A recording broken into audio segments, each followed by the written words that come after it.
Yeah, Conversation has devolved greatly. it sure has. We're really mad that there's this fucking vinyl and alcohol book that exists because we wanted to make it. I know. Thanks a lot, Airbnb. Fuckers.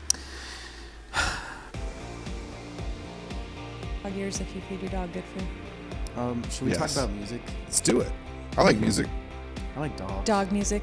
Dog music. What do you Music guys for think dogs? about the Grammys? That's a great question, James. That's a great question.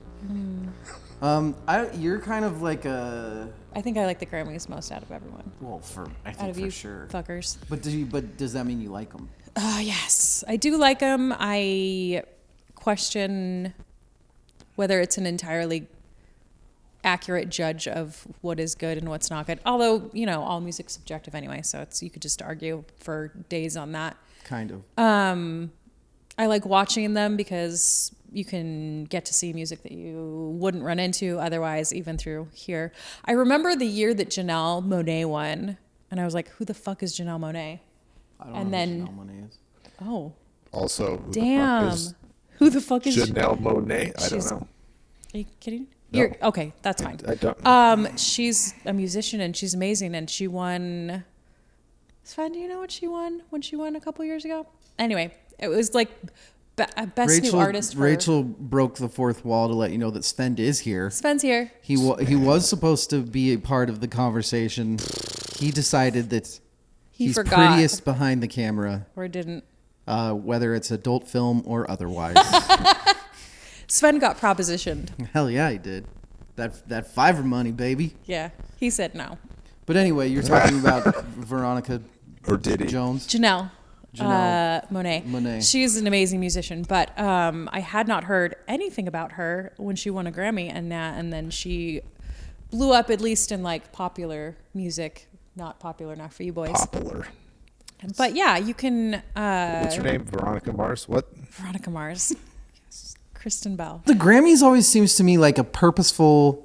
Money laundering operation? Exactly. Well- It's like bullshit. We got to throw in. We were talking in the finale. We will probably maybe talk about who's the Stephen Colbert singer guy. He was on Stephen Colbert's. Oh, John Baptiste. John Baptiste. Oh yeah. Yeah, John They'll Baptiste. throw in a John Baptiste to be like, "Hey, we're legit. Look at how Right. we've got Sure. we've got an amazing musician." And then Yeah. it's back to like 17 awards for Billie Eilish or whatever. And not that Wow. No, I'm not saying that she doesn't deserve it either, but you're telling me that Billie Eilish, like that one person out of the millions of songs that came out, had the best this and the best Okay. that and the Let's compare this to Leonardo DiCaprio never winning an Oscar. He did. He won. He won for the Snow Day. He won for The Revenant. He won for Bear Rape. Right. Yes. He was nominated for so many movies before that. Yeah.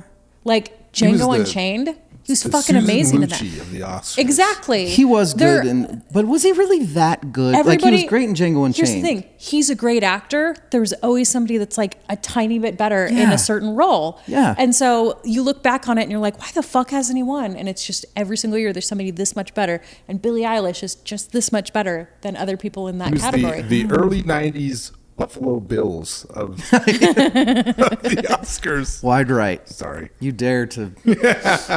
Oh. We're good for now. Yeah. We'll see.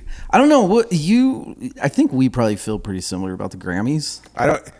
You guys Here's the don't care. thing: is I will poo-poo the Grammys unless there's someone Unless As I Lay Dying is playing. unless there's someone in the running for a category, then I'm like I'm gonna watch because I'm rooting for my home team. You know. Yeah, but then like Soundgarden wins Best Metal Album, and everybody's Jethro like, Tull. Yeah. Jethro Oh, I Tull. love That Jethro year Tull. that they won, when I think it was Metallica's Metallica. Black Album. Yeah. And everyone's like, "What?" Yeah. Whatever. yeah, I don't. It's whose line is it anyway of music? I don't think I honestly don't think there was ever a Everything's time in made my up. life Things where don't I matter. ever paid any attention to it.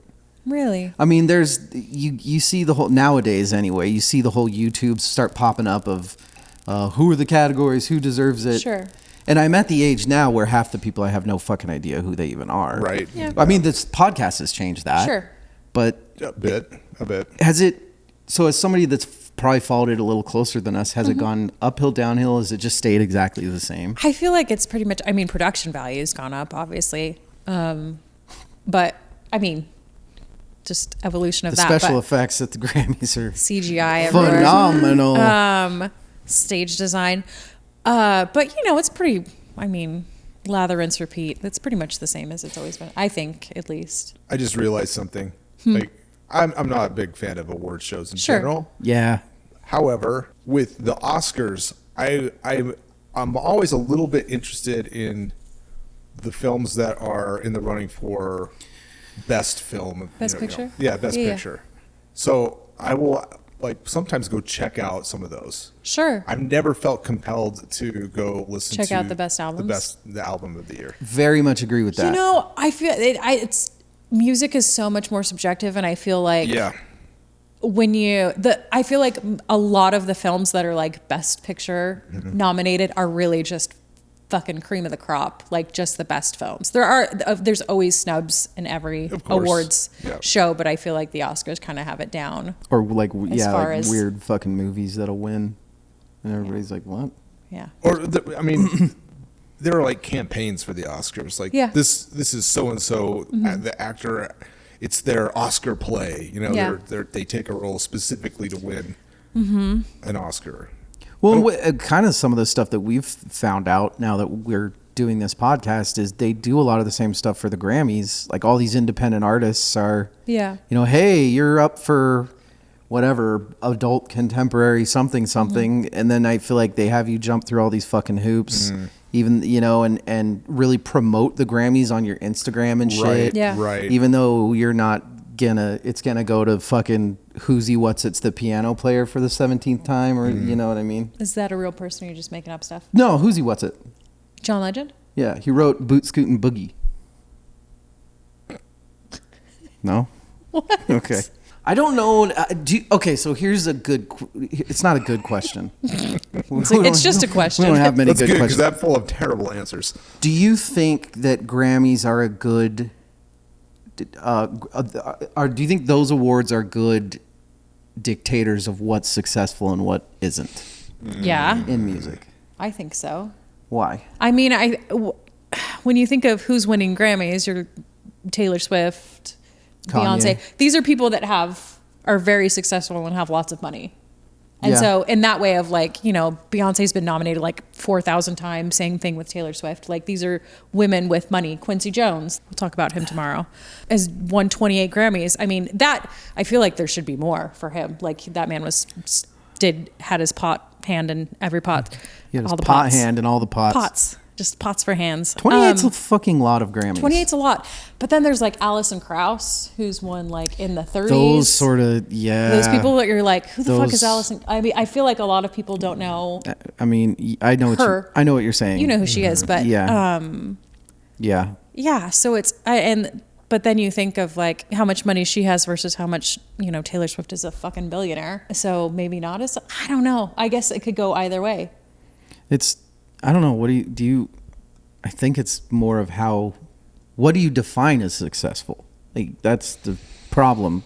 And that's gotten so Right. fucking muddled in the music industry. Sure. Because what is successful? Is it successful if you are an independent guy that comes out with fucking independent music on Instagram once a month or that sort of thing? I mean, it is subjective. Like, what are you setting out to do? Are you setting out to make money, Right. sell albums, Be heard. be heard, like flex your influence? Because those are often mutually exclusive things. Yeah.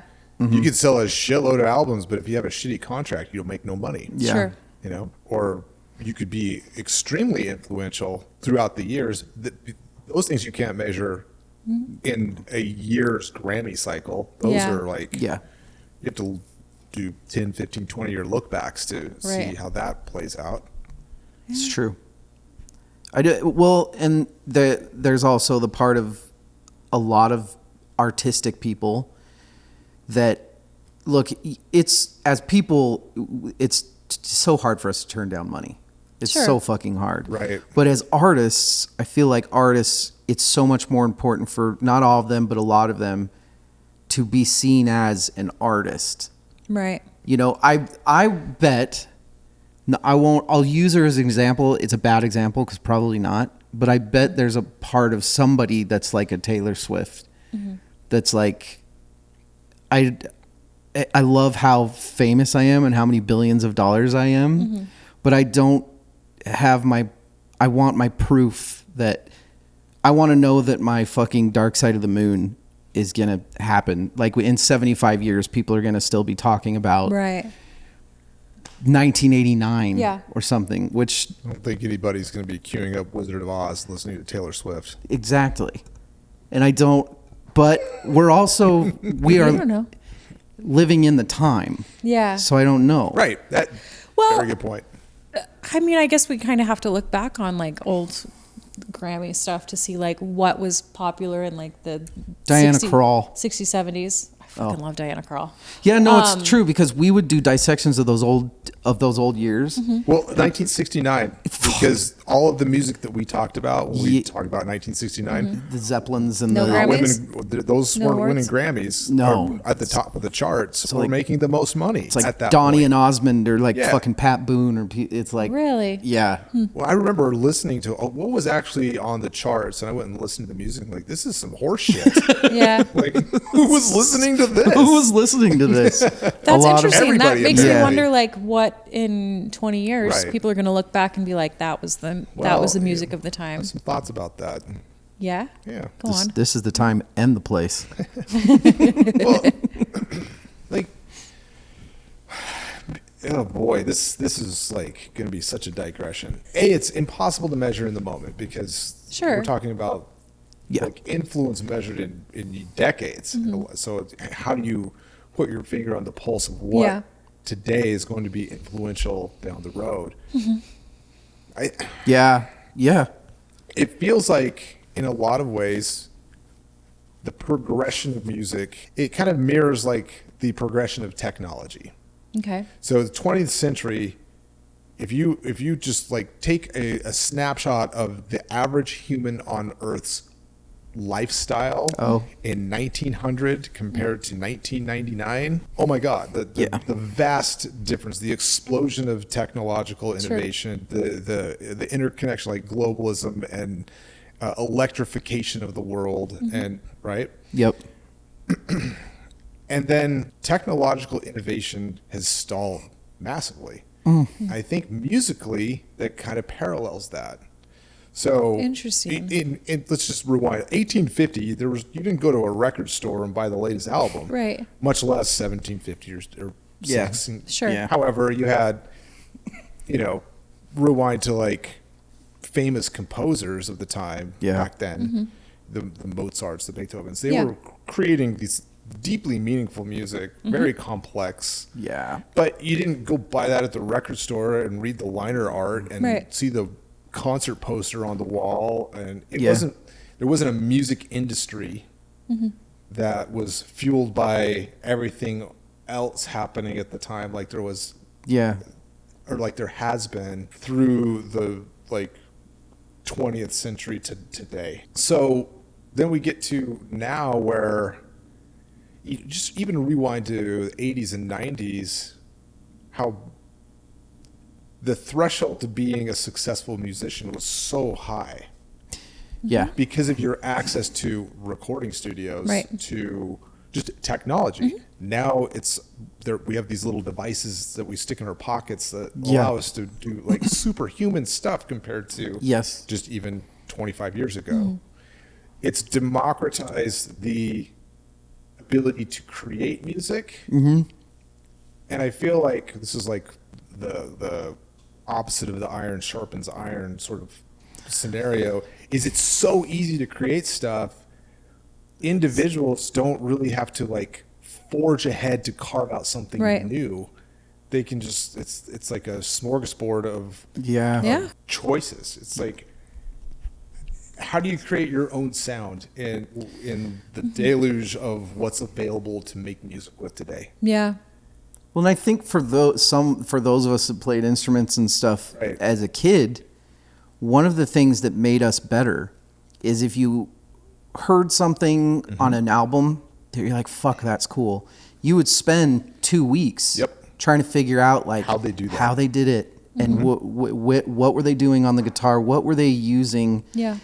You couldn't just go to YouTube and fucking see. And those 2 weeks of you having to figure it out made you, that was hours and hours of bettering yourself and bettering yourself. And now it's just, there's no roadmap. Yeah. Now it's just, he was using a phaser. Like, See, there are instructions from the jump to develop your technical abilities as a musician, what effects to use, what notes to play, how to produce, what recording settings to use. Yeah.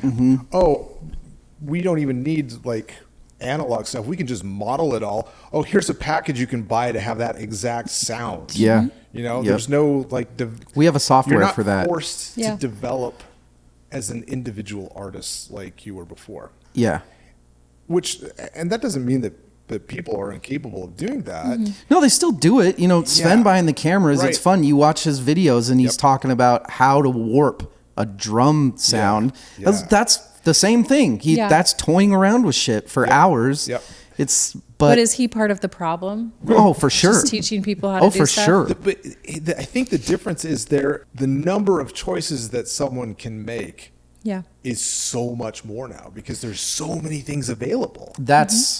There's so much out. Yes. There's like, how can one human possibly, if you're releasing music independently, you are releasing music independently against 7 billion other artists. That's exactly what I'm getting at. Yeah. And it's impossible. It's absolutely impossible. So how do you carve out influence in that environment? I don't know that you can. I don't know. Because it's a vicious cycle, but it's a vicious cycle too, because what the hell else are they supposed to do?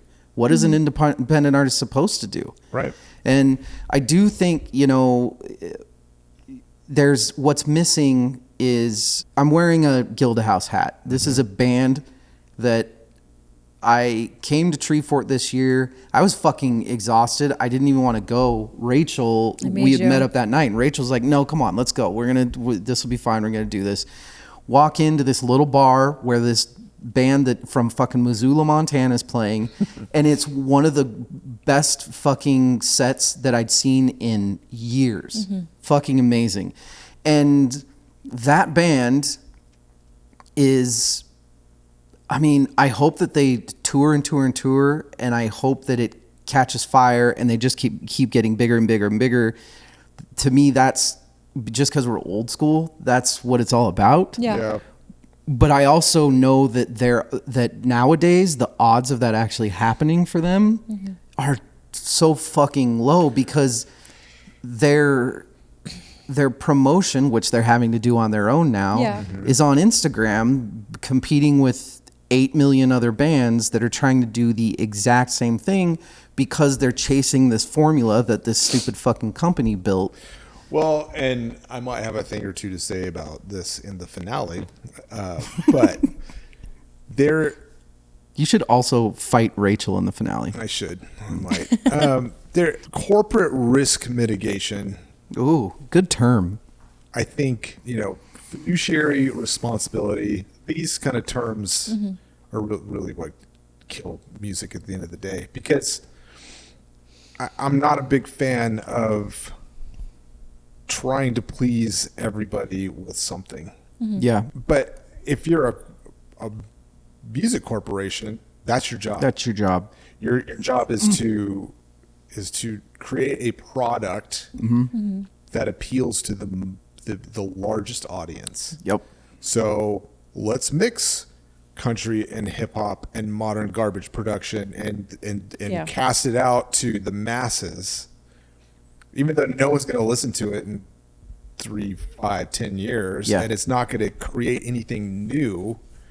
It's just music product. Because it's a company that has to hit a quarterly goal. Yes. And that's all they care about because they don't want to have to lay off a bunch of fucking people. Exactly. Versus how the industry operated kind of previously would be finding these potential superstars. Yeah. And most of them fail. Yep. But one of them becomes the next giant thing.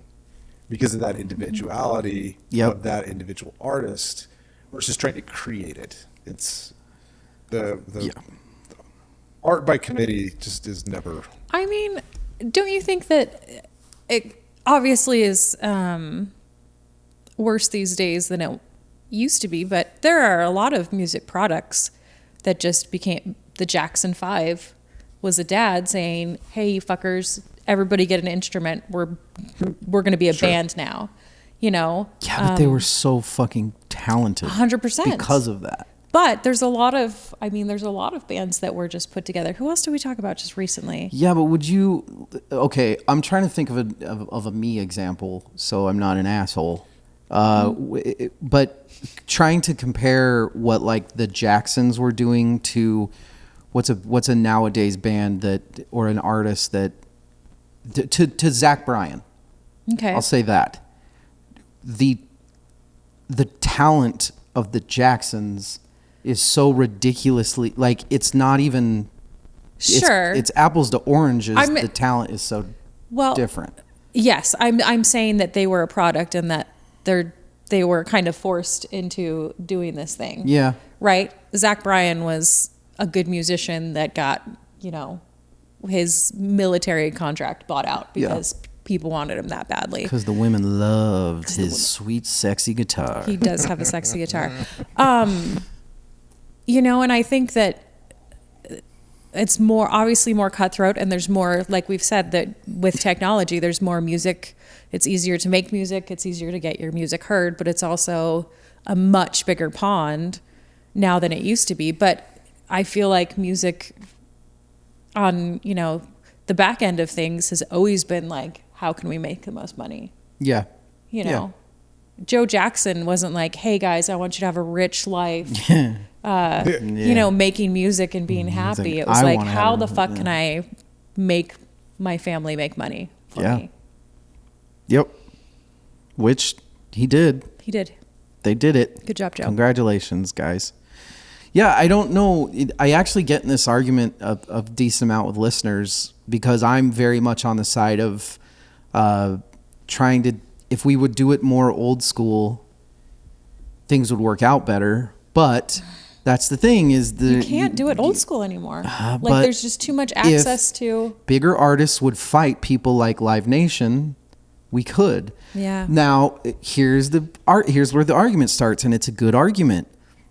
Live Nation employs millions of people. Mm-hmm. So yeah, Taylor Swift and her huge fucking, yes, I am going to take advantage of people with Ticketmaster. But because of that, like how many fucking employees has her tour been facilitating for the past 2 years? And just the economy in general. The like economy of these cities. Tourism, absolutely. Boosting, or the story. It doesn't go unnoticed to me that the stories of her like giving the $50,000 bonuses to the truck drivers and shit like that. That's fucking amazing stuff. It's true, but it just funnels more and more every year. We have fucking 6 artists left. Yeah. And we have Bruce Springsteen, Taylor Swift, and then whichever people are copying them. Mm-hmm. And that's it. That's all we have anymore. Yeah. Here we are solving the world's problems. Are we? We're not doing going it. back to what I was kind of a point I started making, talking about, you know, classical composers and what there was no music industry as we know it today back then. Mm-hmm.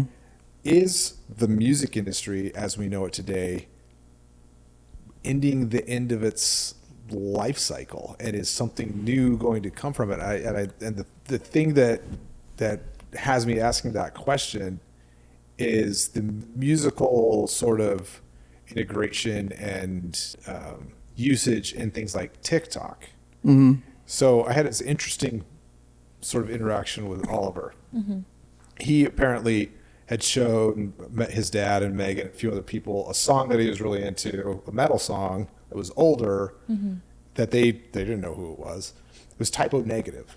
Oh, right. Lovely. And so Megan told me that. She's like, you might know who this band is. And I'm like, and then he plays it. I'm like, oh, this is Typo Negative. Yeah. He's like, oh, you know them? And he thought that was super cool that I knew who they were. Yeah. I'm like, oh, yeah, you should actually check out this other song, which was their big song. He's like, oh, no, this was their biggest song.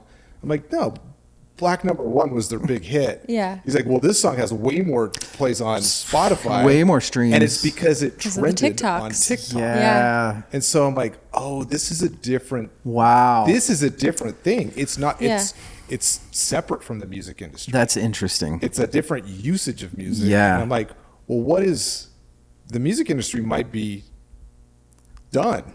Yeah. Music might be used in a different way for as a more integrated thing. Right.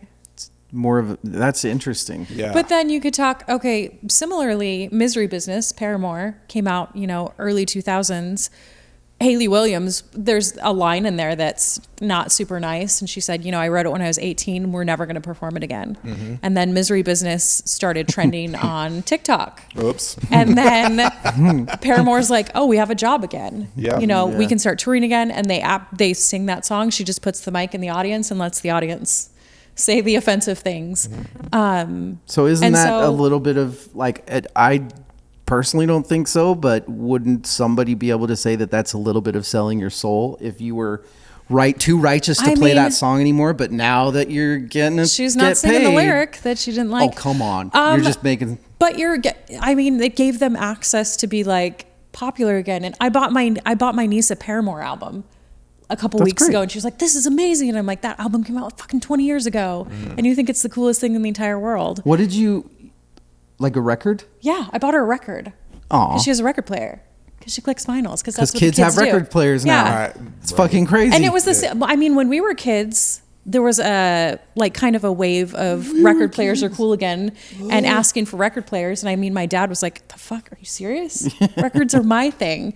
And now it's like this whole generations later, like records are cool again. Let's buy vinyls because again. they're fucking cool. Like Sure. that's when I was a kid, records were not popular, but Right. I loved the being able to wipe the thing Yeah. and you took it out of the sleeve and it was a pain in the ass to figure out how to put it on, and I fucking loved it when I was a kid. You had to earn it. Yeah. Yeah. Yeah. And it was like sneaky because it was at my grandma's house and it was like my uncle's old albums. So I'm the only one there and I'm listening to like fucking Sabbath albums in my grandma's house on record. And it's fucking cool. Yeah. Vinyl's back. Vinyl is back. Would you say it's trending upwards? Like 6%. 6%-ish. Or is it? Well, I guess it kind of Dun, depends dun, on how dun. you measure this. More on that. More on that later. Foreshadowing. Yeah. Where do you guys stand on the kind of what we were talking about? What we sidetracking to sidetrack, but I want to go back to the Live Nation thing. Do you think that artists have a responsibility to try to help relegate that sort of stuff? To fight back. Yeah. Like corporate greed. Like, do Springsteen and Taylor mean- Swift are they supposed to be using their notoriety and popularity to change the system? I feel like that's such a hard situation for them too. They absolutely have the power to Yeah. make a change. It's also such a monopoly. Yeah. Then you have this period of time of what's the process now, and like how do we rebuild this thing that we've now destroyed? Yeah.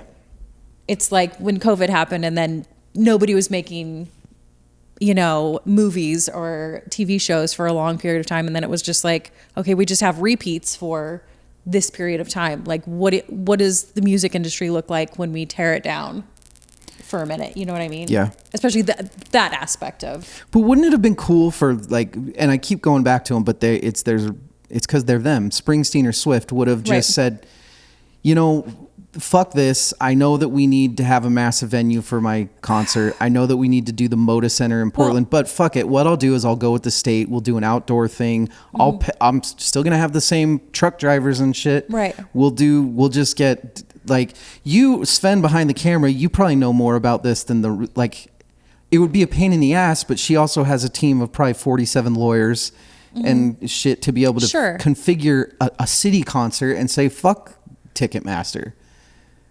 I mean, don't you you also Sven have to think nods in about agreement the with DL. like the access. Like part of the reason that Taylor Swift did a stadium tour is so she can sing to like 72,000 people at a time because people want. Can't you do there's that in a many. park? Maybe Well, I think there's contracts. contracts. So it's complicated. Can they just do it in a park? Well, it depends on the artist, it depends on the park, and it depends on like the state all this is happening in because Live Nation / Ticketmaster, Yeah. Sure. now that they're the same thing, have contracts not only with a ton of venues and things, but also 400 of the biggest acts have Live Nation management contracts. Like their artist Yeah. management's under Live Nation. They have to use Live Nation. And then depending on the state and like what park you're thinking of throwing, like Central Park versus Ann Morrison Park in Boise, Idaho or something. Depends on the state. Live Nation has contracts with stagehand unions, riggers, things like that. So that's a per state thing. So it all goes back to all those lawyers. Yeah. Fiduciary responsibility. Ew. It's like this, Stockholders. it's this weird catch-22 that the artists who have the power to actually move the needle are also beholden to so many other interests. Yeah. And then the up and coming artists, they're just trying to survive. Yeah. So they don't want to rock the boat. That's true. Yeah. Should we talk about the podcast and music? How? Like how? I like podcasts and music. As now that you're on a music podcast, we've been doing it for a long time now. Are you tougher or easier on artists the farther we go along? I definitely think that I rip music apart a lot more. It's not like it's not fun listening anymore. It's like we are dissecting every aspect of this music. We're listening to all of the instruments. We're listening to the production. We're talking about lyrics sometimes. I think we're all probably a lot more I think there's a judgmental little of bit everything. of that. It's like there's a little bit of the movie Big with Tom Hanks, where Fine film. he's in the toy corporate room and they're doing the toy and they're like, this is gonna sell, and he's just like, I No. don't get I it. don't get it. Yeah. There's a little bit of that. Yeah. It's a building that turns into a robot. Like, I don't get what's fun about that. yeah. Yeah. I don't get it. I don't get it. I love it. But it differs when you know the people or it's Sure. an indie artist, don't you think? Yeah. I mean, Because like, what if you didn't like one of the Treefort bands? Would you have faked it? probably in the moment. I'm not going to tell Risk somebody they mitigation. sucked They in their always face. do. They always do. Fiduciary I'm going to be, responsibility. yeah, I'm going to be nice to somebody to their face. But also, I mean, there's that aspect also of we got to know these people. Often we got to know them and then we heard their music. It wasn't we heard their music and then, I mean, outside of Gilda House was just fucking blew us away. And then we're so kind in person.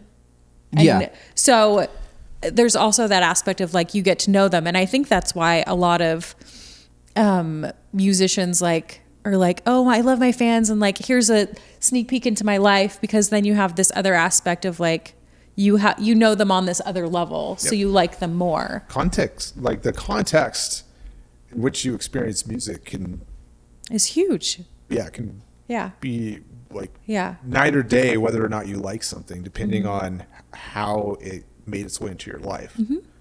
Like, Yes, and it's so much easier to champion. You know, I won't give any negative examples, but we've worked with shitty artists on the podcast. But then we've also worked with artists like Louise Post, who it was just beautiful, amazing, and it's so easy to. After that, it's Right. so easy to champion them. exactly. So, I don't know. Every indie like DIY artist feels they have to post on Instagram like 5 times a day. Sure. Yep. Because you know them. It has that same effect. But at what point does that just feel fucking gross? You know what I mean? Well, And not because the person's doing anything wrong, but because everybody's fucking doing it. don't you think to a degree though that they want that relationship with their fans too? Oh, totally. Like they don't want to just be. I mean, yes, they are working. They're hustling to try and get people to like them. It was, I think it was Miss Americana, the documentary where Taylor Swift is talking about like how her whole life, like, her mentality is like, I need people to like me. Like that is my whole That's like artists. Exactly. Like if you don't have fans, if people don't like you as a person and as a musician, then you're just out of a job. Yeah. And so they're posting 5 times a day. But it's because they have to, or else they don't have a job and they don't have people listening to their music. I found myself like earlier in the podcast when we would do like quick fires, and specifically, I would listen to something and be like, but then force myself to listen to it more and more and more. Yeah. And just by repetition, you're gonna like something more because you're like building neural pathways, Right. Like, and it's almost like Stockholm syndrome in a way. But this year, I've tried to be a little bit more like the Roman emperor, like entertain me. You boys in the Roman Empire. Yeah, because my most favorite music, I have a visceral reaction to. Yeah. But anything that like kind of wears me down, I might like it, be like, yeah, that's pretty good. But I'm not having a visceral reaction to it. Yeah. It's something different. So I'm being maybe a little bit more discerning than I was. I was finding where I'm like, I kind of like everything. I'm like, is that true? I kind of like everything. I don't really like anything. Yeah. You know. So Yeah. I'm experimenting with different mental filters when listening to new music to see where it goes. I'm not saying it's right or wrong or if anything's going to come of it, but Here's where you're wrong. I think that you are an artist as well as you like to listen to music, like physical art. And you can go into a museum and you can appreciate all of the art, but then you can have like, well, that's my favorite painting and that's my favorite sculpture. So I don't think like you saying like, I can find something in all music that I like makes you appreciate Van Halen less or anything else less. I think you can still have your favorites and then still appreciate the other art and appreciate the other music. I think we do that. I think 90% of the time there will always be that one album that one of us is randomly like, this is shit. There's nothing discernibly respectful about any, the DL new Beyonce album take sort of thing. But even then, if somebody cornered me in an alley with a gun and was like, you can't say anything good about it, I'd be like, Beyonce's incredibly talented. She has a beautiful voice. Like there's always, like if you shit on an album, if somebody was like, there's not one thing in there that you would be like, look, there's a bass line in this song. of course. And I mean, we're not going to go. Exactly. We're not going to pull like the shittiest music to talk about on this. Yes. Right. Yeah. Right. I mean, that Beyonce album. Stop. There's a threshold of like just production and quality to even be in consideration. Yes. Sure. So yeah, of course there's going to be something good about everything that we talk about, but it's not fun to like. It's To not have fun if to everything's dissect? good. It's Yeah. not. Well, and I think that's why we are naturally tougher. Well, maybe not you so much, but I think you and I are naturally tougher when something is raved about. Yes, When it's album of the year, you guys, and then you listen, and if it doesn't blow your hair back, there's a part of you that wants to fucking hate it. Yeah. It goes back to that visceral reaction. Yeah. If it's something that is being put up there on a pedestal as like everybody, all of the critics, all of everybody is saying this is the shit album of the year, and I listen to it, and I'm like, it's all right. Then I'm like, I'm immediately suspect. Like Brat? What's going on Really? behind the scenes? Right. Because I'm not having that reaction. And my opinion means the most to me. Don't you think to a degree though? It's the same way with movies. Like if you hear about it before you go see the movie, then you have these expectations. And the same thing with music. You're like, everybody is thinking that this is the best album in the entire world. If you had heard it months before somebody was like, this is the best album in the entire world, you would have a different perspective on it. Not that we all would have been like madly in love with Brat, but maybe we would have. That's the scenario. Brat is the scenario that baffles me because none of us liked it. Yeah. At all. And to this day, it is still so many people are album of the fucking year, best album of the last 10 years. Sure. And that baffles me because I don't, that's such a rarity. And I'm trying to figure out the fucking neuroscience behind it. I don't know. I don't know what Have you ever seen like the video of like newscasters saying a line, and then it'll show another newscaster saying the exact same line, and then it'll do like a quadrant Like of four four, and different- they're all saying the same line. Yeah. And then it expands out to where you just have like this grid of all of, hundreds Yeah. of newscasters saying the exact same like line. the new weather term for that season or like the, It's almost like one review or opinion or thought pattern catches hold and everyone references it. Right. And it becomes like this. And especially if it's So- somebody self-referencing that's spiral. so because Respected. Needle Drop was the, like, this is album of Sure. the year, Sure. suddenly 78 reviews are like, oh, Yeah. album of the year. Yeah. Yeah. And then everyone who even likes it a little bit is gonna be like, oh, that's the album of the year. yeah. Yeah. It's like, And then that's this- when it's that popularity contest of the Grammys. You know what I mean? Yeah. Like if enough people say It's it's a good thing, then affirmation of- people are just like, oh, well, it should be nominated for album of the year. Obviously, if this many people are saying Yeah. it's the best album. The flip side of that coin is, and this is me admitting a flaw. What? Is when I find something that I really like, I'm like, this is mine. I don't want anyone Sure. else to like it as much as I like it. This is, That's interesting. yeah, like, no, you can't. This is mine. That's true because there's an album in my top 5 that I kind of held close to my chest. Yep. We'll find out in the next episode that there was a part of me Is that it was Smashing Pumpkins? I was really, oh man, Gamma Digga Dama, that album. There was a part of me that was so excited that everybody else was like, oh, this is okay. Yeah. You know, Like, and haha. and me on my inside was like, oh my God, they don't understand how good this fucking album is. Yeah. Yeah, I get that. I think there's a secret desire to be the one who breaks the One who news, gets or it. one who, yeah, Yeah. like I got it. Yeah. everyone else. Totally. I feel I'm that way. I'm that way with my favorites. Like I kind of like that other people, it's not theirs. Yeah. It's mine. Yeah. No, Selfish. Yeah. you get all the metal. It's I my mean, honor. you don't get Gojira alone anymore. Well, That's too bad. That's fine. But- That's fine. But there's also that excitement of when you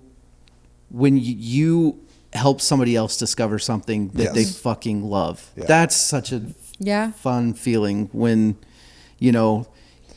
when one of the first quick fires, Sven and I do Gojira, and I'm like, I'm kind of into this. And then Evil's like, dude. and then it's like, fuck, man, you're right. This band is like, now Gojira is like one of my favorite bands of the last 5 years. Yeah.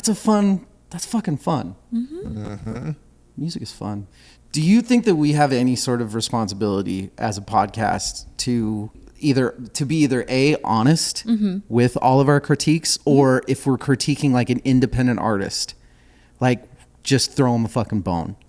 Like Is that right to be doing that way? that's the question. I feel like we don't make money, so we can be as honest as we want to. Yeah, we don't make money, but we still have. I mean, it's not a lot, but we have thousands of listeners we that have might 100 hear us fans. say, like, instead of, if we were saying that, if we weren't saying that Gilda House, we love Gilda House, we've been talking great Right. about them all year. But what if that first review we were like, this is poorly produced? I mean, also we've changed our opinions on certain albums too. Mm-hmm. Back to Smashing Pumpkins, all of us were like, "What the fuck is this?" The very first time we listened to it. Not true. And then, okay, I liked it. and then you fell in love with it. Yes. Even more so, like Yes, after. that's true. So I think we absolutely have a responsibility to be honest. And I would hope that we wouldn't let too many people influence outside of each other, influence us, of like, Brat is the best. Like maybe we need to listen to it Not a bunch Brat. more times. Fuck Brat. I'm- Like we already know she's gonna be like Right. she's got her millions. She's good. She's doing all right. Yeah. But some independent artist that emails Yeah. us and is like, hey, listen to our stuff. maybe check this out. Do we have a responsibility to be like, look, man, Maybe don't quit your day job. as a asshole critic that knows nothing, you got to polish it up? Or do you think it's just well, and I mean, that's parenting too. Like you can Yeah, but we're not their parents. be very well. We all have kids. That's true. You can be nice and encourage, and still be like, "Hi, maybe work on this." You know, I don't think there's anything wrong with that with up and coming artists. Of Yeah. like, "Hi, your bass line's great," or maybe work on. Two thoughts. I think it is important to measure any artist or album based on their individual circumstances. Yep. So that I know what you mean. Exactly. an artist that comes at us that we've never heard of before, and you go and search and you can't find anything about them. They have so they're like 1.2 thousand followers or right. I'm going to give that I'm going to give them a little bit of a benefit of the doubt. Yeah. In listening to. Also, I'm not I don't like being a critic. It's like, do I like it or don't I like it? Do I think is it good based off of the circumstances it's coming to me from?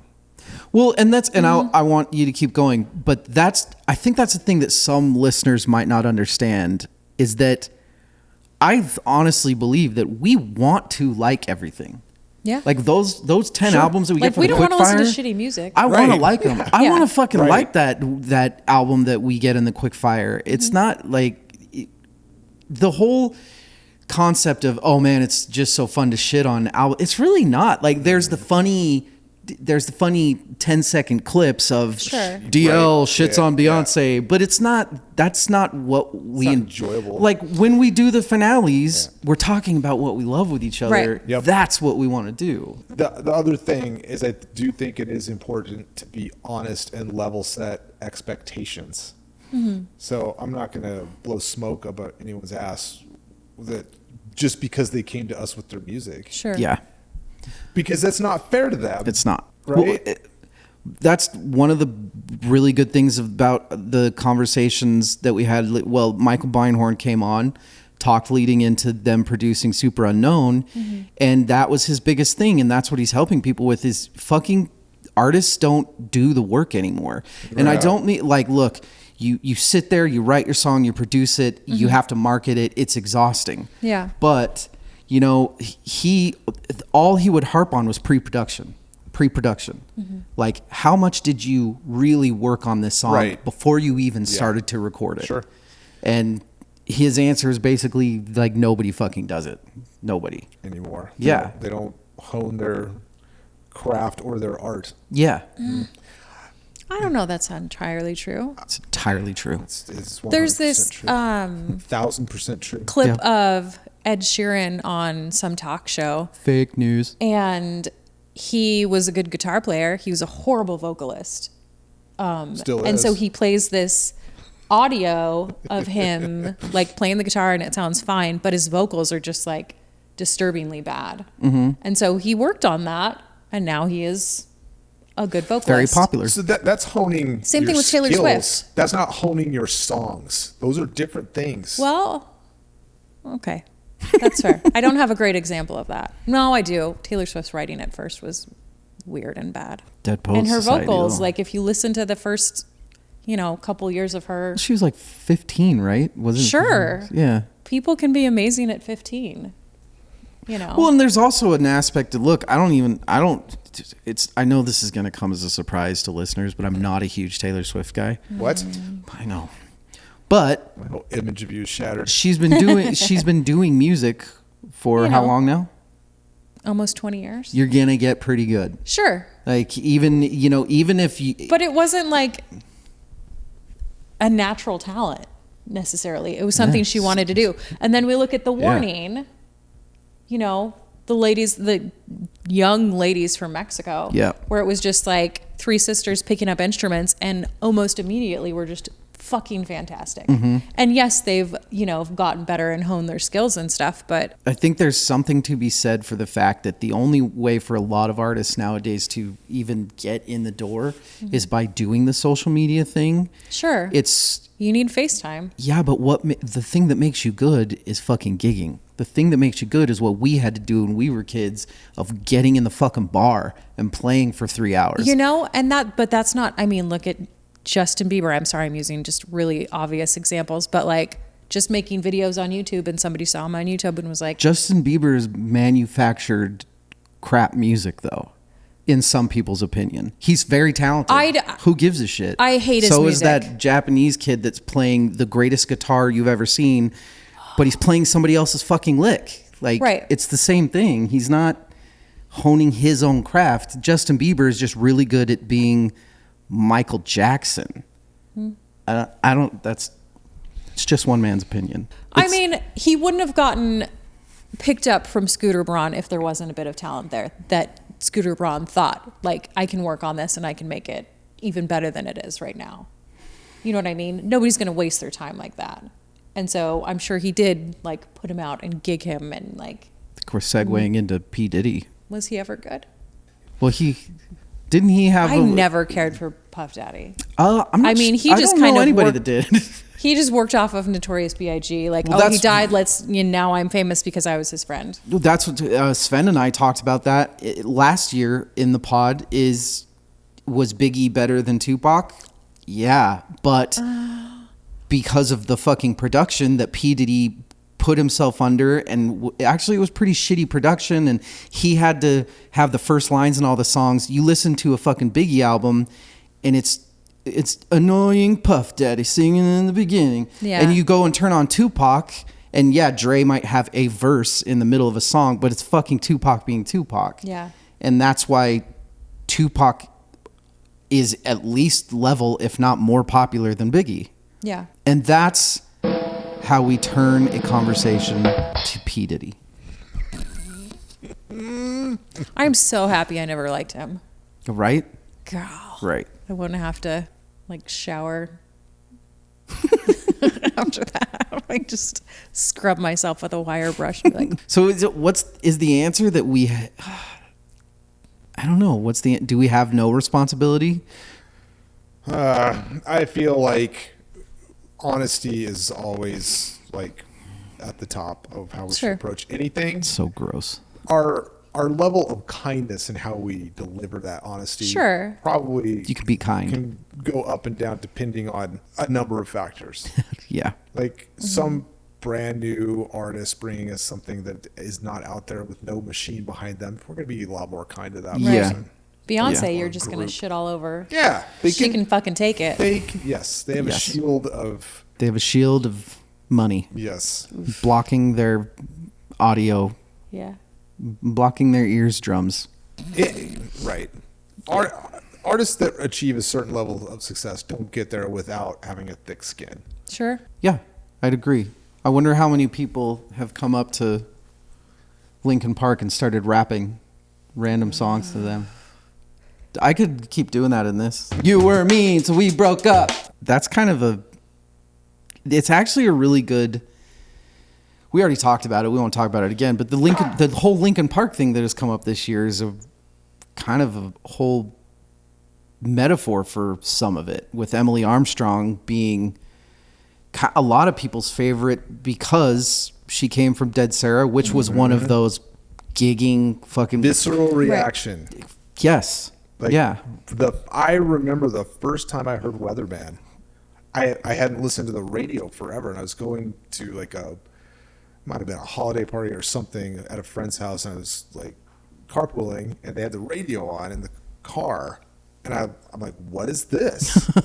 What is this? I remember it vividly, which that's a visceral reaction. Yeah. There was no social media. There was no like warming up of any kind. I just heard Weatherman. I'm like, that fucking song rules. Yeah. Who is making Who this? Yeah. Now she's sold out. She did. She's getting paid though. She's getting paid. It's interesting to see somebody who's kind of gotten, like, not that Dead Sarah was unpopular by any means, but like is now getting the taste of both sides of like having to work really hard and then literally just having it handed to you. Like, how many people are like, I'm a Linkin Park fan from years ago.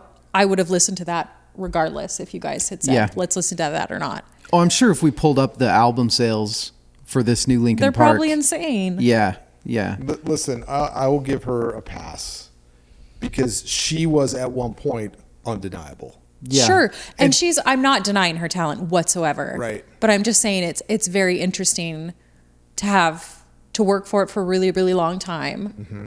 And then one day to be like, you are the most famous woman right now because of the fact that you got hired to be in this Because amazing you band. kind of sound like Chester Bennington. Yeah. That's the thing.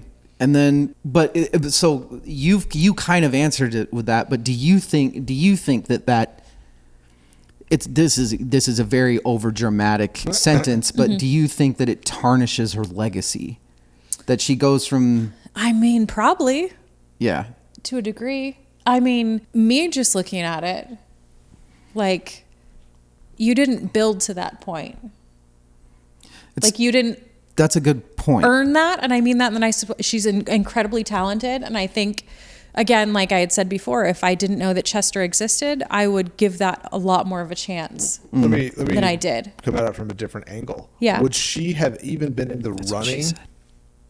for No. that position if She's insanely talented. yeah. I am not denying that at all. But would she have been the pick if all of that previous work didn't Yeah. exist? No, I don't think so. So she did kind of earn it in a way. That's true. Sure.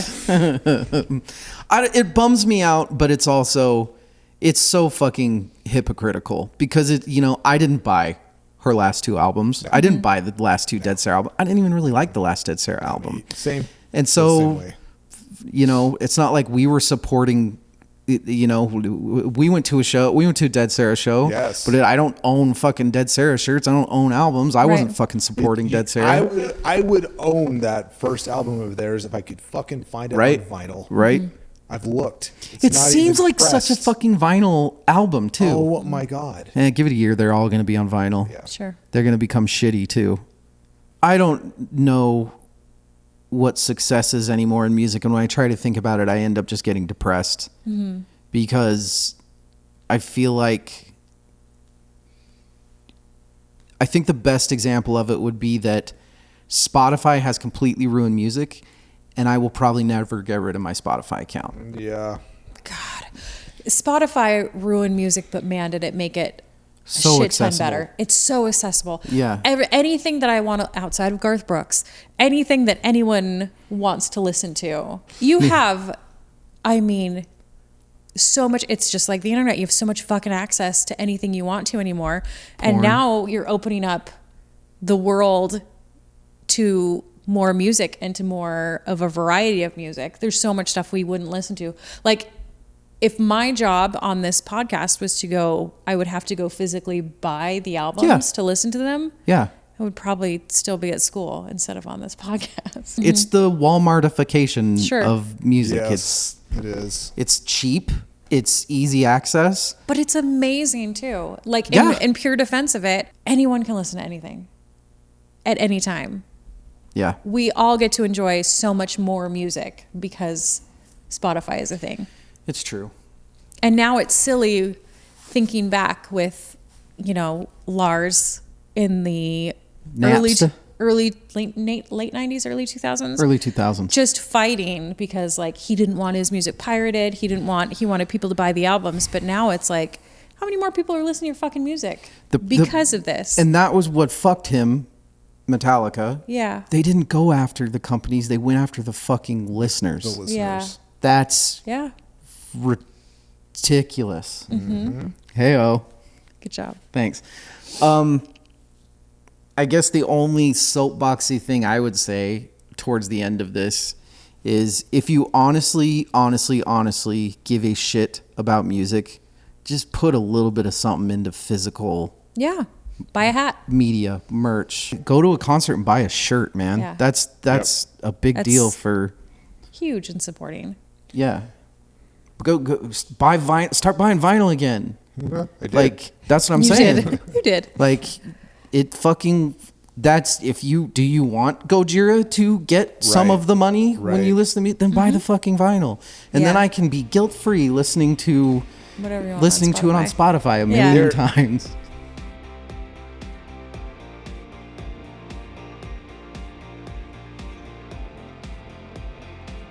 Should we go to sleep? Slip 4 minutes. Yeah. I think in we the should go to last few sleep. days.